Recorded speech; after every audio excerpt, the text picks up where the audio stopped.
En un barquito muy chiquitito estaban Pedro, Jacobo y Juan. En un barquito muy chiquitito estaban Pedro, Jacobo y Juan. ¿Y qué pasó? ¿Qué pasó? No pescaron nada, nada, nada, nada. ¿Qué pasó? No pescaron nada, nada, nada, nada. En un barquito muy chiquitito estaban Pedro, Jacobo y Juan. En un barquito muy chiquitito estaban Pedro, Jacobo y Juan.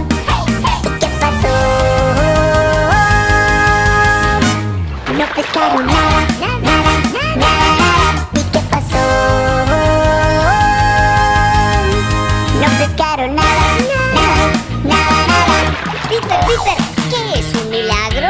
Es cuando Dios hace algo imposible